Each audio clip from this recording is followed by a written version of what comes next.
Afternoon, Mike. Afternoon, Peter. Um, we finished our last video talking about your time in Lambda and how much you felt that you kind of expanded and learnt during that time as well. And there was something at the end of our last video where you said the next stage in your career was Israel. So the first thing I want to know is how on earth did you get involved with theatre in Israel? And then maybe we can just start talking about what your experience was like over there. Okay, good. All right. Well, what happened was there was a tradition of always having one or two Israeli students in the foreign student tranche of the training. Yes, it was usually a one-year course. And a very lovely young woman called Leah Rivlin was in that course, and her husband came to London with her at that time. Now, he was a very successful actor, a bit of a star, and he was also a director, and he'd started a company called Bamat Hasachanim, which means the actor's stage. It was a very successful fringe company, very respected, and he saw some of the work I was doing in that year, and they invited me to go to Israel and do a production for their company. And I was still at Lambda, and I think I must have done it in one of the holiday times or leaked over into part of the year, the school semester, and I went to Israel. And I'd never particularly thought about Israel, knew much about Israel, wanted to go to Israel, although I was Jewish. I think very badly brought up. Anyway, off I went, and of course found it incredibly alienating because I couldn't understand not just what people were saying, I couldn't even tell where one word ended and another began. And they were all pretty much bilingual, but they would lapse into Hebrew, in groups, and I'd sit there thinking, this is not very pleasant. Anyway, to cut a long story short, they gave me very long rehearsal periods and 3 or 4 very starry actors, very well known, who were wonderful. And I had a very long rehearsal period, about 8 weeks, I think, probably more. And I worked on a Gogol play, which has since become one of my absolute favorites. It's called Marriage, or Shidduchim. And it's a grotesque farce about a bachelor who doesn't want to get married, but thinks he ought to get married because that's what you do. And about a young woman who's getting a bit old to be married, but also feels she needs to be married. And this culture employs a matchmaker who goes around trying to find business, by introducing people together. And the man, whose name is Podgolyosin, who lives in this rather shabby, comfortable flat with his servant and doesn't do very much, has a friend who manically wants to get him married and sort of forces him into going to see this young woman.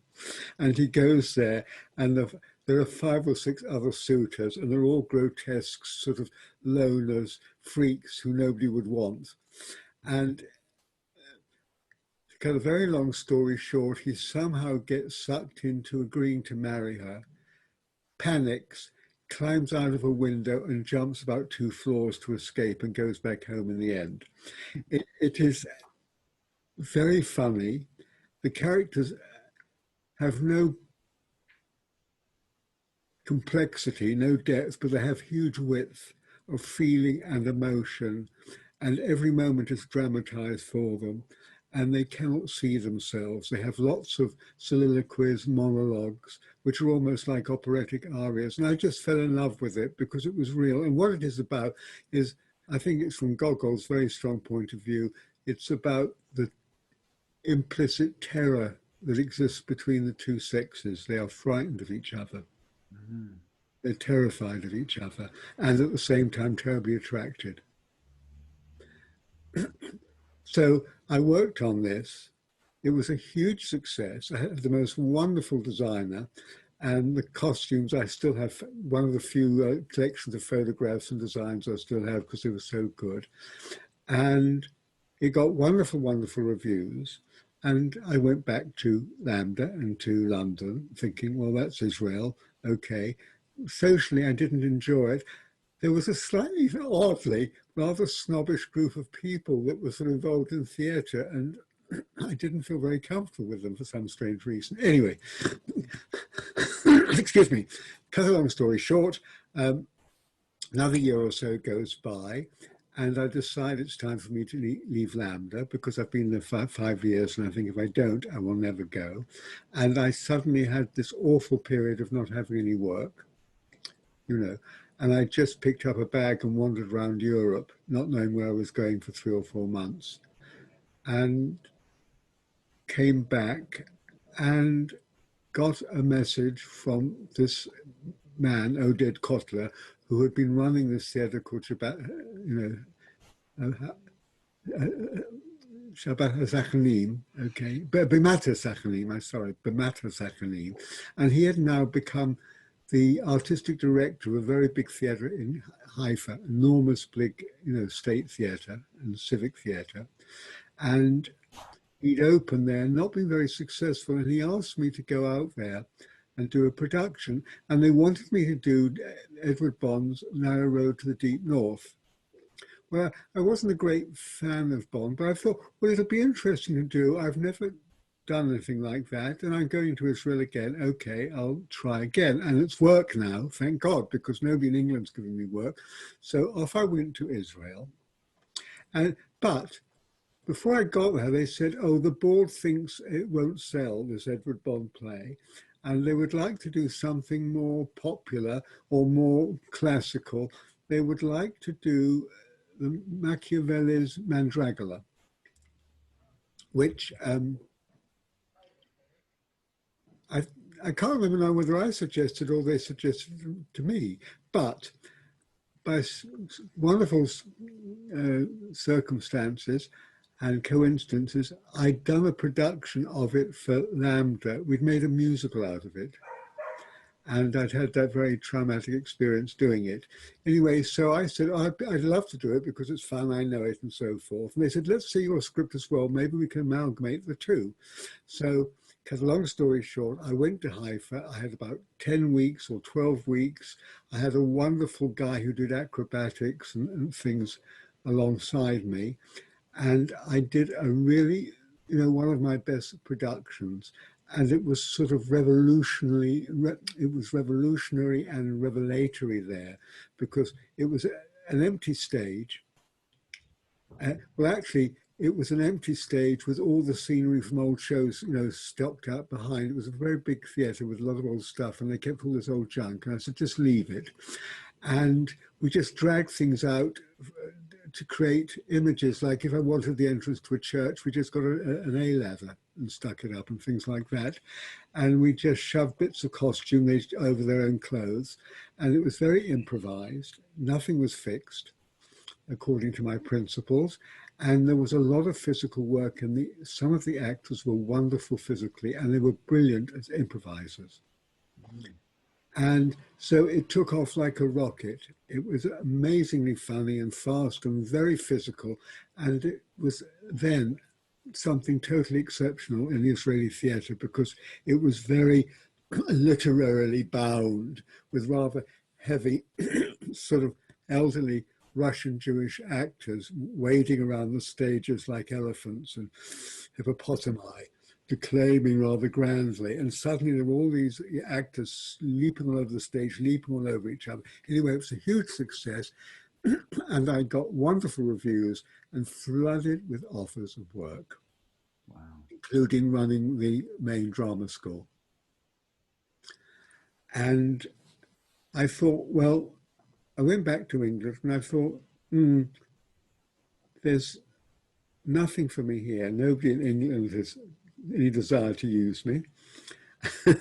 And and Jewish. Maybe God is sort of nudging me to, you know, go and be Jewish. So I thought, well, why not? What have I got to lose? So I semi-emigrated, sublet my flat to an ex-Lander student, and just took off for Israel. I went to an Ulpan, which is a place you go to for 6 weeks where you have intensive language training and a bit of cultural training, and they take you on trips and things. And that was kind of wonderful. Again, I was terrified by the language, and I was surrounded by people from countries where they're already bilingual and they were absorbing the language.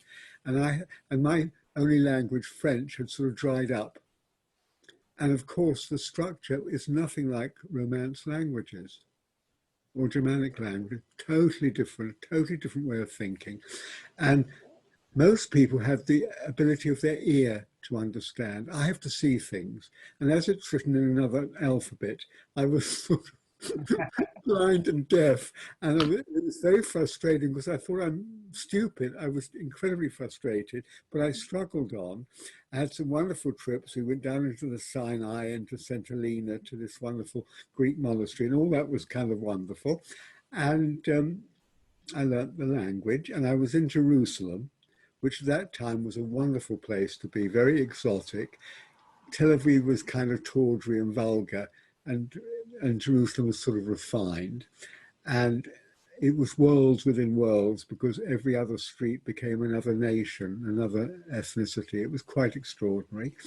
And I rented a flat in the old city, which was very romantic in this walled, mysterious place. So the whole thing was very heady. And when I finished the training, there was a local theatre called the Khan, which had been closed for many years. And they had an idea to open it again, and there was a sort of part-time guy looking after it and asked me to do a production. So I did a production of Bernarda Alba, and it was a sort of cave that had things, you know, it was sort of rock walls that had been dug out of, and I used the whole space for Bernarda's house. It was this enclosed thing. And again, it went very well. I got pretty good, you know, reviews and so forth.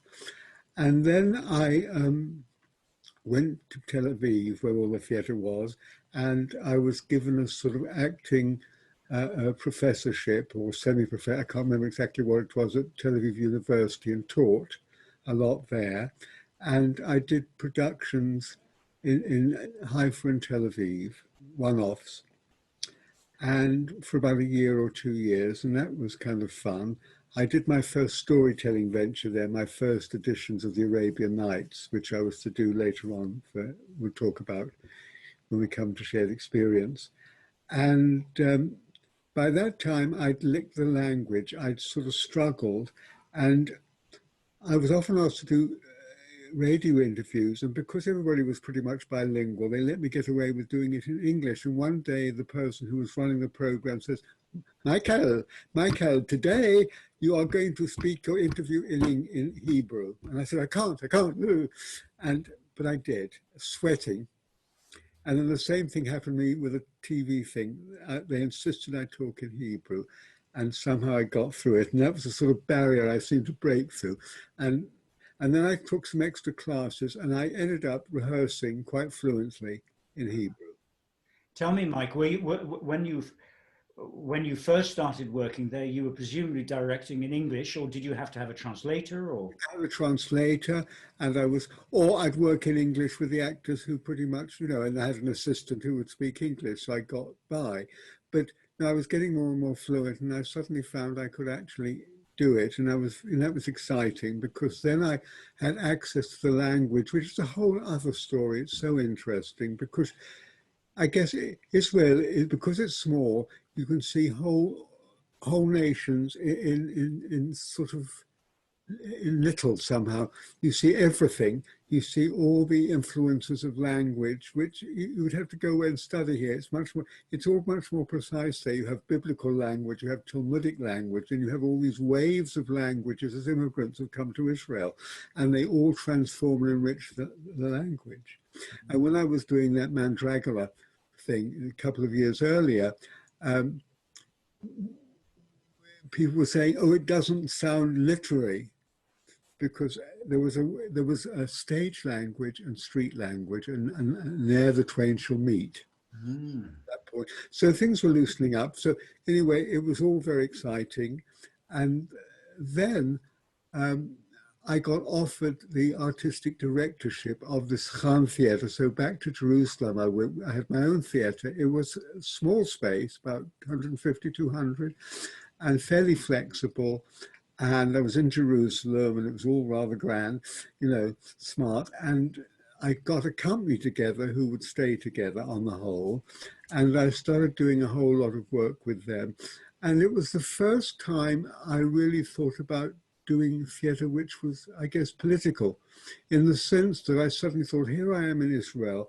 Why is Israeli theatre always doing classics and foreign plays? There were a few writers, but not many.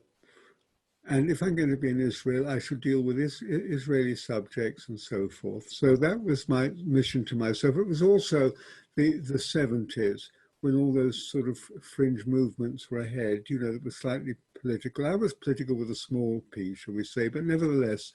So the first show I did was a created show based on the Book of Esther. Now, this is going to run over the 15 minutes, I'm afraid, but the Book of Esther is one of the smallest books in the Old Testament.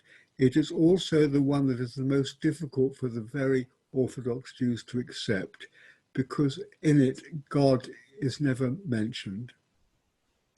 And in it, a Jewish girl marries a non-Jewish king. It is the basis of a festival called Purim, which is a very celebratory one. And it's, again, one of those stories of how the Jews overcame their tormentors and their people who were very prejudiced against them and oppressors.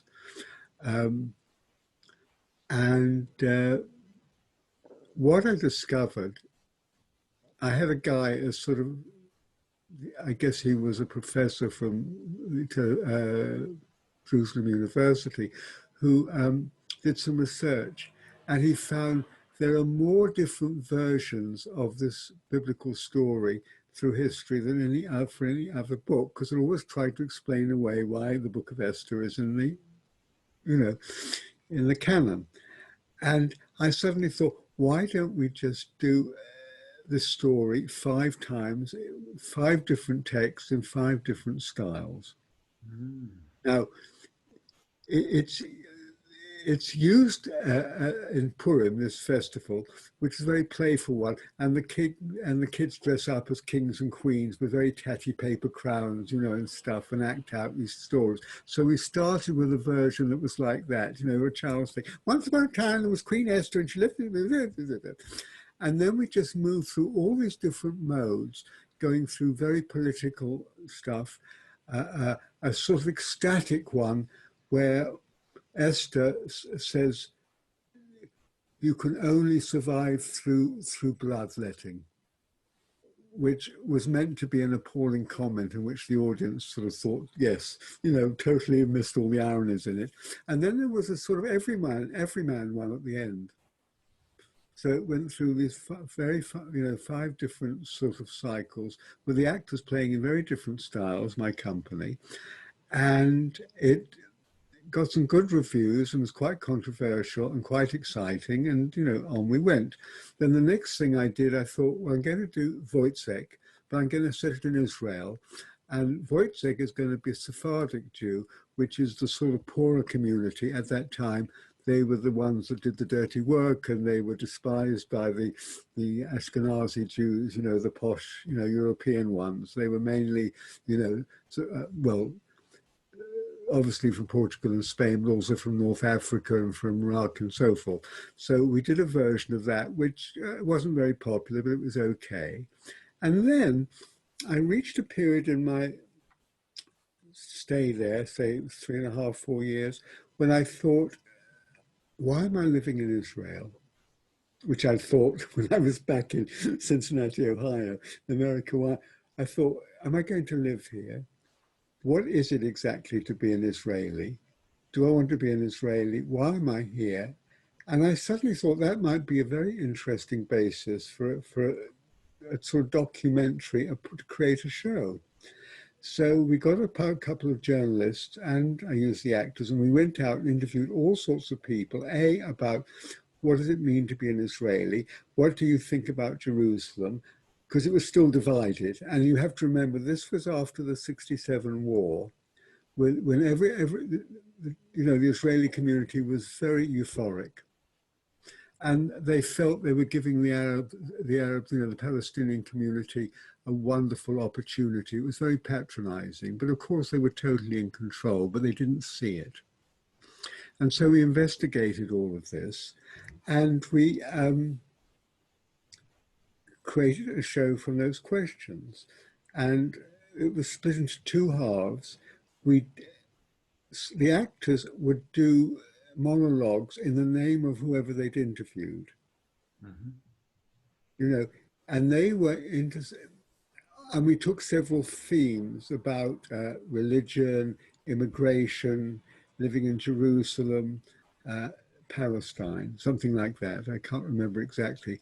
And we as actors explored those subjects for ourselves and created sort of imagistic little 5-minute pieces, which was the center of all these monologues. And it was quite a heady brew. And I didn't think we were using terribly daring material, because I was thinking, well, actually, all we're doing is using things that people say, on Friday nights when they meet, or when they meet in the street, or when they meet in a cafe, quite ordinary. And the whole thing was framed as one of those tourist attractions. Sun and Lumiere used to be very big. And so I remember going to see a Sun and Lumiere in the old city, the Tower of David and so forth. And the history, it was biblical, then it jumped several hundred years and came up to date. It ignored all the, it was very Jewish-centered and not at all Arab-centered, And so we did a mock entrance. We had mock digs and things that say, here, we found, remains of such and such, and people were led around this wonderful cave theatre, and then we did the show for them. And the scandal that ensued was quite unbelievable. There were editorials in the papers: we've had enough of this foreign poison in our country, and things like that. And there was a guy called Aryeh Sachs, who was a professor at Jerusalem University, who did a bit of amateur theatre production, and he had his eye on the Khan, and he wanted to get rid of me. So he wrote a very poisonous letter to the Israeli Times. And I had very good relationships with most of the journalists I dealt with at that time. And I said, come on, support me. And they all backed off. And I suddenly had this little feeling of what it might be like to be, or what you call it in Russia, to be what's the word? A dissident. A dissident, actually. And suddenly you're on your own. Exactly. It was very, very, I have a few friends. The actors were great, absolutely supportive. The board were very patronizing. We understand how you feel, but you're misguided. And I wasn't exactly censored, but I was told to cut the last part of the show, because that was the Palestinian one. And we'd had things like, in the old city, you get lots of, it's like a fancy dress party. It's like being on the back lot of, one of those old Hollywood studios. Everybody's in different costumes.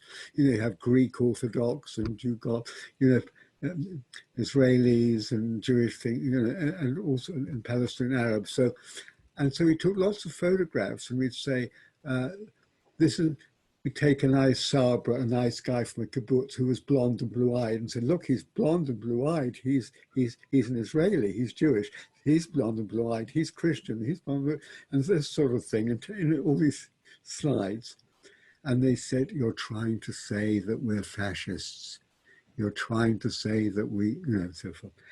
And so we were instructed to cut the last part of the show.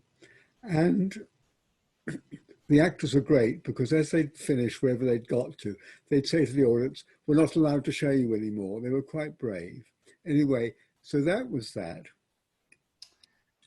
And it shook me up quite a lot, but it was interesting because it was not an experience I'd ever had or thought of having or was ready for. And I did have a few friends who sort of comforted me, but I did feel very isolated and not quite sure where I should go. Then the irony was very soon after that was the Yom Kippur of the 1973 war, which was a short one, which proved everything we'd said in the show was true. And so I kept on working at the Khan, and then to fill in the time, as it were, because everything was disrupted, I did the total opposite. I gave up anything about politics. I did two lots of two-handers.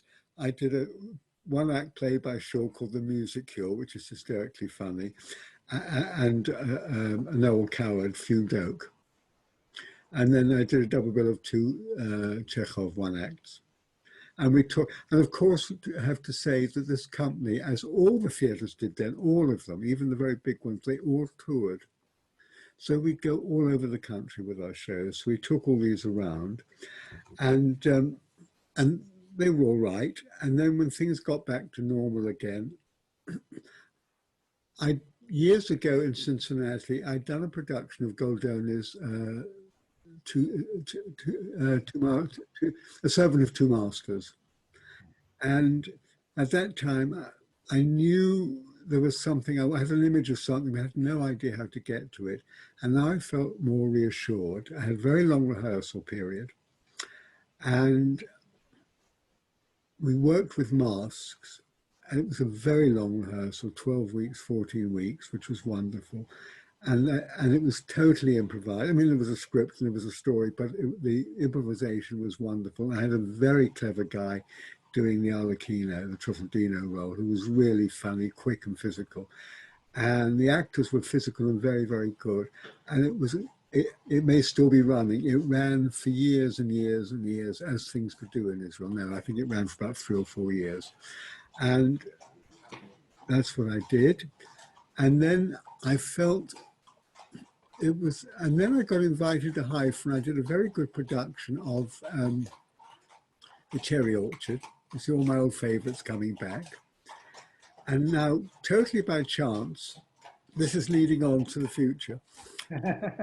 Peter James, who at that time was running the Crucible in Sheffield, a very good director. He'd been one of the pioneers of the Everymans, in Liverpool. And he subsequently ran the Lyric in Hammersmith, and then, of course, ran Lambda for quite a few years, and the most generous, one of the nicest people in theatre I know. So generous, so open, so non-competitive. And he used to come and do a show in Israel every year. It was a nice chance to have a holiday on the beach and do a production for the Camry Theatre in Tel Aviv. And he happened to see both Servant of Two Masters and Cherry Orchard. And he said, "Look, if you ever come back to England, come and do a show for us at the Crucible." So pin that up on your wall as a note. So anyway, and then I was starting to think, why am I still in Israel? I'm not doing the sort of shows I started doing at the Khan. I pushed the actors quite far, and now I feel I'm stuck with them. And what I realized was, which was so naive of me, because I should have realized from day one, 5 years ago, that Israelis live in this double world of being at peace and at war at the same time. And it creates an incredible turmoil inside of them. They find it very difficult to be still or quiet, or at that time, let's say, in those years, and this was in the early 70s, so it's a long time ago, and probably hasn't changed. Well, I'm sure it has changed, but there was that sense that anything can happen. Also, all the men up to 45, maybe 50, had to go and do national service for 6 weeks every year. And you could see them getting anxious as the time came near. When they got their little petek, their little note, they would get very disorganized and very unfocused. And because then you had to go off and practice being a killer and a soldier, and then come back and pretend you were at peace, you see. So, and so what was happening, there was a point where the actors wanted to go home in the evenings and be with their family and drink coffee and have nice conversations. And, you know, they didn't want, I got a sense that I couldn't go any further with them because of the way they were living. I mean, that might have been totally subjective, but I think there was a certain degree of sort of appropriate analysis in that, because it was very interesting. For instance, if you said to the actors, now I want you to lie on the floor on your backs and just get into a very calm rest position, they couldn't stay there for more than 30 seconds. They start wriggling, writhing. They could not stay still.